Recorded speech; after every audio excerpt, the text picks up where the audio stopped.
Forma a Luis Campos, que es investigador del Instituto de Estudios y Formación de la CTA Autónoma. ¿Qué tal, Luis? Muy buenas tardes, gracias por atendernos. Acá Elías y el equipo de la Unión te saluda. Hola Lidia, ¿qué tal? ¿Cómo están ustedes? Muy bien, gracias Luis por este ratito. Veníamos hablando un poco sobre el Fondo Monetario Internacional, sobre el nuevo acuerdo al que llegó el gobierno nacional. Bueno, en ese sentido preguntarte, Luis, ¿cómo la estás viendo vos? ¿De qué manera analizás este nuevo acuerdo con el Fondo Monetario? Que, bueno, es una historia un poco repetida para nosotros, ¿no? Sí, la historia un poco lo que nos enseña es que nunca un acuerdo con el Fondo Monetario Internacional significó buenas noticias para los trabajadores y las trabajadoras. Tenemos mucha experiencia, lamentablemente, Ujú. en la historia de nuestro país y nunca salieron bien. No. Es cierto que el gobierno dice que esta vez va a ser diferente, pero bueno, si uno mira la historia, lo que se encuentra es que todas las veces anteriores la firma de un acuerdo entre el gobierno de turno, fuese el que fuese, y el gobierno del Fondo Monetario Internacional, se tradujo en distinto tipo de padecimientos para los trabajadores y las trabajadoras. Y cuando digo distinto tipo de padecimientos, y oyendo por ahí más a este acuerdo en particular, hay que separar algunas cuestiones que explícitamente aparecen en el texto del acuerdo que se firmó y otras que están implícitas, que Mm. son indirectas. Entre las explícitas hay tres cuestiones que aparecen en el texto del acuerdo que, déjame hacer esta digresión, no se publicó en castellano, está publicado en inglés, Sí. lo cual ya dice mucho de los problemas que puede llegar a tener un acuerdo que va a regir la vida de millones y millones de argentinos de los próximos años, que ni siquiera tenemos el texto en castellano. Sí, claro. Pero ¿Quién está bueno, dirigido?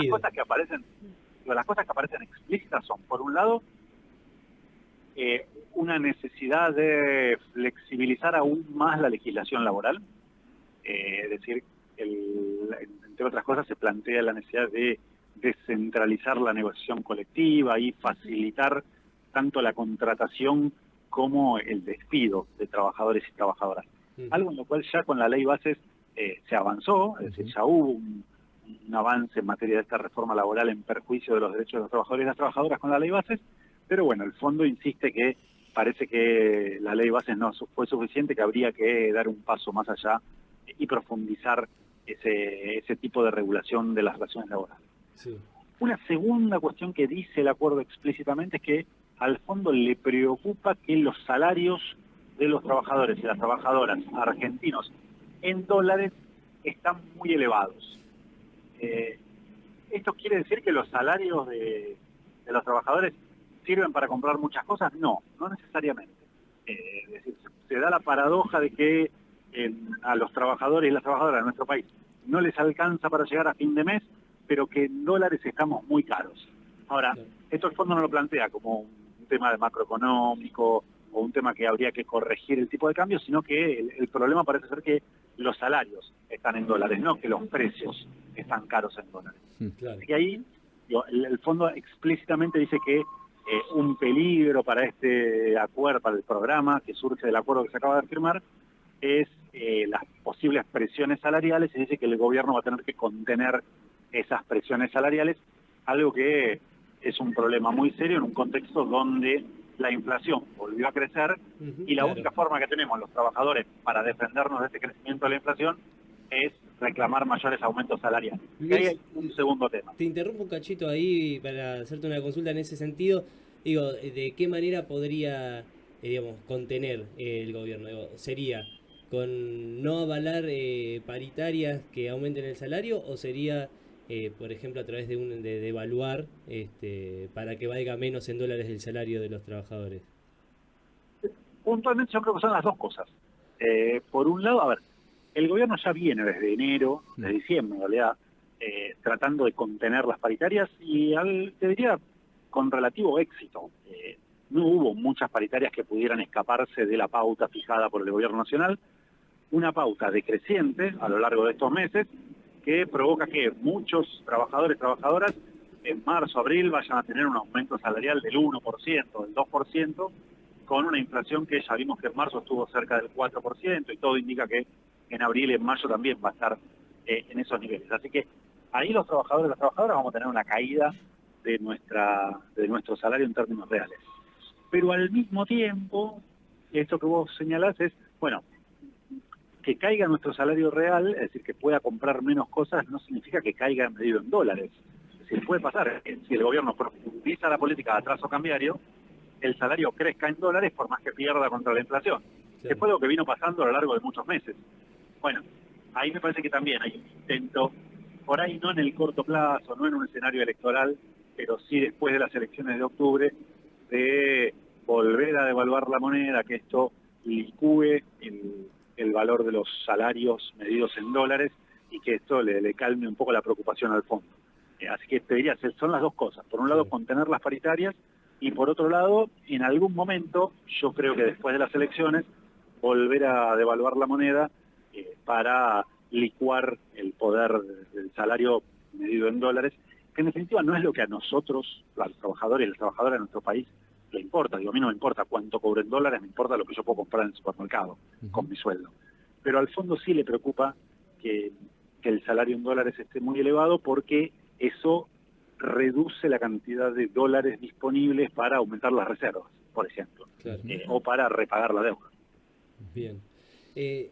Estaba pensando, bueno, en este sentido, digo, y un poco como arrancamos hablando, digo, de las veces en las que Argentina recurrió al Fondo Monetario Internacional, repetidas veces, bueno, durante los 90, que terminó en la crisis del 2001, también en el 2018, digo, comparando con esos dos momentos que quizás son los que más frescos podemos tener en la memoria, ¿ves similitudes, ves diferencias en el escenario? Ahora, hay similitudes y hay diferencias. Por lo pronto, el Fondo Monetario tiene siempre una estrategia que no sale de un libreto, que lo van modificando con el tiempo, pero digo, a ver, la tercera dimensión que no llegué a comentarles y que aparece en el texto del acuerdo es la reforma previsional, es decir, atacar los derechos de los jubilados y las jubiladas, porque Argentina gasta mucha plata, en palabras del fondo, en su sistema previsional. Vuelta, eso está en los acuerdos que firma Argentina desde hace muchísimo tiempo. Luego, otras similitudes, estamos en un momento donde la Argentina venía atravesando y posiblemente vuelva a atravesar un proceso de salida de capitales que tuvo diferencias en comparación con el 2018, en comparación con el 2001, pero que vuelve a poner el eje en los problemas que tiene la economía argentina para lograr ser superavitaria en su balanza comercial, en su balanza externa, más internacionales, y que más temprano que tarde, este tipo de procesos, que además, y acá sí tenemos una similitud muy clara, que vienen sustentados en procesos de apreciación cambiaria, digo, 2001, 2018, 2025, los tres son momentos que tienen como antecedente una apreciación cambiaria, y que el fondo viene ya cuando se corta ese flujo de recursos que le permitía en los tres casos seguir sosteniéndose. En el 2018 porque se cerró la posibilidad de colocar deuda, en este año no estaba abierta la posibilidad de colocar deuda, pero bueno, se cerró la disponibilidad de recursos provenientes del blanqueo, con lo cual nuevamente aparece el fondo como un prestamista de última instancia, que lo decía el propio presidente cuando decía el fondo aparece cuando ya hiciste las cosas muy mal y nadie viene a salvarte. Claro. Así que bueno, eso como continuidad. Luis. Como diferencias, sí, hay algunas notables, en parte porque este gobierno está pudiendo mostrar un superávit fiscal, que no era el caso en el 2001, no era el caso en el 2018, y eso le quita algo de urgencia a la situación que atraviesa en el frente fiscal. Bien, bien. Luis, hoy empezabas diciendo que había cuestiones explícitas del acuerdo e implícitas, ¿no? Entiendo que las explícitas, por lo que decías, es la búsqueda de una flexibilización laboral, los salarios de los trabajadores son caros en dólares y que es una reforma del sistema previsional, ¿no? Eso decías como... Sí, eso está en el texto como del explícito acuerdo. En el texto. Y en lo implícito, por recién nombrabas, bueno, lo de la salida de los capitales financieros, digamos, ¿por dónde sería eso, Luis? A ver, en lo implícito, por ejemplo, tenemos algunas cuestiones que van a afectar el salario de los trabajadores y las trabajadoras, como el fin de los subsidios a los servicios públicos. Recordemos que todavía una parte muy importante de la población paga por la electricidad, por el gas, por el agua, un monto que está subsidiado. Bueno, el fondo explícitamente dice que hay que acabar con esos subsidios. Otra cuestión que seguramente va a ser un tema más temprano que tarde tiene que ver con el empleo. Ujú. El texto del acuerdo del fondo no lo dice, pero si sale bien, vamos a una estructura productiva donde se va a profundizar la producción primaria, Claro. la producción de energía, de la agroindustria con bajo nivel, con bajo valor agregado, la minería, y esto va a significar un problema en términos de la creación de empleo formal en nuestro país, algo que ya se empezó a ver en estos últimos meses, donde si bien la actividad económica volvió a crecer en el segundo semestre del año, el empleo no, el empleo todavía está estancado, el empleo formal. Así que el acuerdo firmado con el fondo, si sale bien, va a profundizar este proceso basado en la producción primaria que tiene impactos muy importantes en materia de empleo. Así que vamos a un escenario donde la posibilidad de la economía argentina de crear empleo de calidad, empleo con buenos salarios, va a ser cada vez más problemática, incluso si le sale bien. Claro. Si le sale mal, ya estaríamos en un escenario bastante más complicado. Claro, hoy lo charlábamos al inicio, antes de conversar con vos, Luis, y decíamos, bueno, ¿quién de nosotros acá en la mesa se había tomado el trabajo de escuchar el discurso de la cadena oficial cuando pronuncia el acuerdo con el Fondo Monetario el presidente, ¿no? Y decíamos que en ningún momento se lo escucha hablar ni de este aparato productivo argentino, ni de las economías regionales, ni de los salarios de los trabajadores, ni de las jubilaciones, ni de la educación, ni de la salud, ¿no? Eso, por lo que te estamos escuchando, justamente son todas las áreas o todos los sectores que vendrían a ser un problema, ¿no? Para el acuerdo.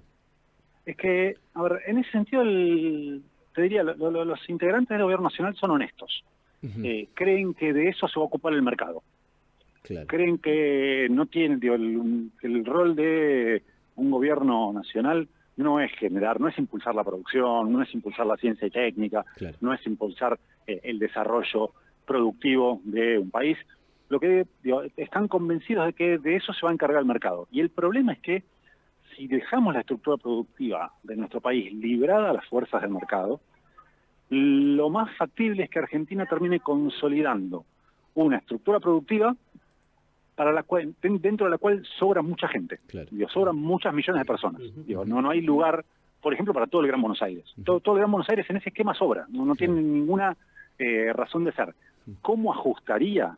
Digo, ¿cómo se resolvería eso en la cabeza del presidente de la Nación? Bueno, esas personas tienen que emigrar, tienen que ir a buscar su trabajo en lugares donde haya mercados de fuerza laboral que demanden sus capacidades laborativas, es decir, que vayan a trabajar a otros lugares. Pero esto no funciona así, no es que hay 15 millones de personas del Gran Buenos Aires que se van a ir a otro país a buscar un trabajo que no obtienen en el lugar donde residen. Lo mismo con el Gran Rosario, lo mismo con el Gran Córdoba, o el Gran Tucumán. Digo, podemos pensar en los grandes aglomerados urbanos donde estos sectores primarios, capital intensivos, es decir, que no demandan grandes dotaciones de esfuerzo de trabajo, que son muy importantes. O sea, yo no quiero desmerecer para nada, o sea, la producción de energía, la producción minera, la producción agroindustrial, o sea, cumplen un papel muy importante en la estructura productiva de un país, pero siempre y cuando haya algún tipo de eslabonamiento de las cadenas de valor que te permitan garantizar que esos derrames, digo, que es que esa producción de riqueza derrame hacia otros sectores. Porque si no, lo que te pasa es que generas economías de enclave. Por ejemplo, en la última década, en Neuquén, el empleo registrado en el sector privado que creció muchísimo. Digo, creció realmente es casi un 40%, es decir, un crecimiento muy importante. Eso, básicamente, es vaca muerta. Claro. Ahora, efectivamente, Vaca Muerta creó puestos de trabajo y la provincia de Neuquén es un ejemplo, más allá de otros problemas que se pueda generar en torno a Vaca Muerta, pero en materia laboral creó muchos puestos de trabajo. Pero esa creación de puestos de trabajo no derramó al conjunto de la nación y no alcanza para mover el amperímetro del empleo a nivel nacional. Claro. Entonces, podremos desarrollar la producción minera en San Juan, en Mendoza, en Catamarca, y eso seguramente va a ser importante a nivel local, pero no te va a cambiar la realidad laboral del conjunto del país. Bien. Porque de vuelta son sectores que demandan mucha, en algunos casos, mano de obra al principio, sobre todo las obras civiles de construcción, en la minería, el petróleo, pero que después básicamente demandan grandes cantidades de capital. No demandan mucha fuerza de trabajo. Y podrían demandar fuerza de trabajo si uno, por ejemplo, los obligara a contratar proveedores locales. Claro. Pero claramente es en contra de todo lo que decidió este gobierno nacional, fundamentalmente con la aprobación del RIGI en la ley de bases, que hasta les permiten importar la ropa que van a usar los operarios de las actividades mineras. Cuando en Argentina sí hay una industria textil que podría ser un proveedor de esos insumos que necesita la actividad minera para funcionar. Pero bueno, ahí vos tendrías que estar pensando en otro tipo de política industrial que no tiene nada que ver con lo que tiene el gobierno nacional en la cabeza. Sí, evidentemente es un modelo de país que, digamos, preocupante todo lo que nos estás contando, Luis, y no por lo que vos nos contás, sino por el acuerdo que se logró, ¿no? Gracias por contarnos hoy día, pero es preocupante porque es un país para pocos, ¿no? Sí. Es que, a ver, de verdad, están pensando en una estructura productiva donde sobra mucha gente. Claro. Y que ese no es un problema del Estado, es un problema de las personas. Porque, de hecho, siguiendo con esta cuestión que para mí hay que escucharlos porque son honestos en materia intelectual. Digo, no dicen lo que piensan. Y cuando dicen, cada persona es responsable por su destino, cada uno tiene que hacer, tiene que estudiar, tiene que trabajar y tiene lo que se merece, no están pensando en los condicionantes colectivos. Claro. Alguna vez leí algún estudio que decía que la posibilidad de tener todos tus derechos sociales satisfechos si nacías en Finlandia era infinitamente superior a la posibilidad de tener esos mismos derechos sociales satisfechos que si nacías en el Congo o en Angola, no me acuerdo cuál era el país que comparaba. Y claramente ahí, digo, no importa cuál sea tu esfuerzo, no importa cuál sea tu capacidad, tu habilidad, tu innovación. Digo, el lugar donde naciste determina en gran medida la capacidad que vas a tener de reproducir tus condiciones de vida en condiciones medianamente dignas. Claro, está claro. Luis, ahí un poco siguiendo en esta línea y pensando también, bueno, en las flexibilizaciones que comentabas más temprano, en el sistema laboral, previsional, y también, digo, en un mercado laboral que tenemos donde hay un alto grado de informalidad. ¿Cómo ves en ese contexto y en este acuerdo al movimiento obrero, a las centrales obreras? Venimos de un paro nacional que no es una medida que se tome a la ligera, un paro nacional convocado por todas las centrales sindicales.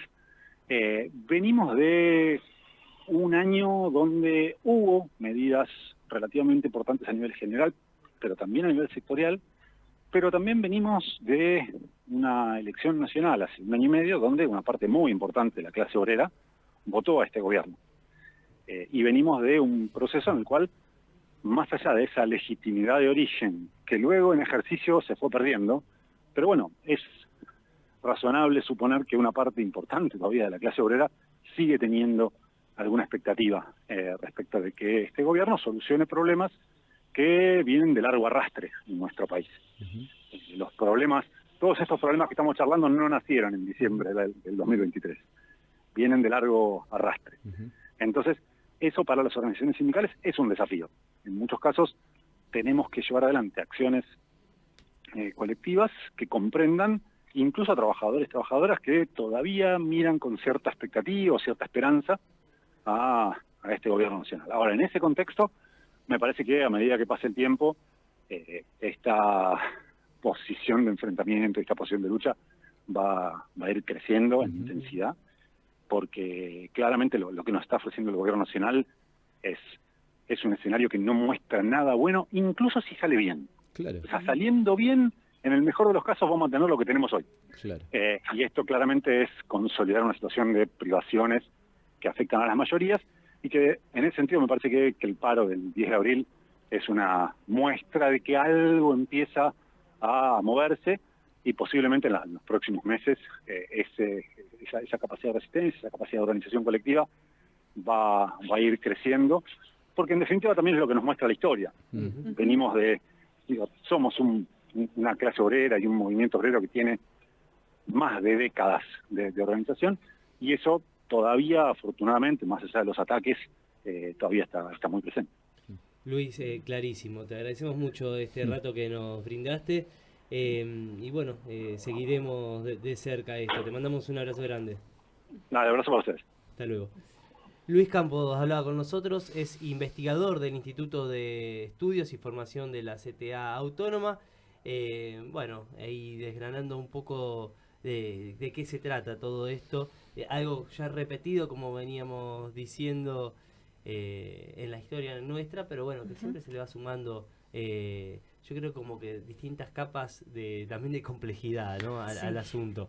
Cada vez más, yo lo que veo es como que es cada vez más crudo el relato o la situación, digamos, de los trabajadores y hay como una escisión entre el relato del gobierno y la situación real de la gente. Sí. Y es como que no se lee eso o no interesa y bueno, se complica cada vez más para todos nosotros. Sí, de alguna manera ahí Luis lo decía, que son honestos, ¿no? en su relato, porque esto de que las situaciones las va a resolver el mercado, y ellos efectivamente creen que las situaciones las va a resolver el mercado, y esto de que cada uno se salva solo y que va a ser según tu mérito, lo mismo, ¿no? Es como ese relato que empieza a entrar, y que es por ahí donde fue permeable mucha de la masa del trabajador, que eligió un modelo como sin saber, creo yo, cuáles eran todos los, ¿cómo se llaman?, los daños colaterales de un cambio tan abrupto como el que se realizó hace 1 año y medio.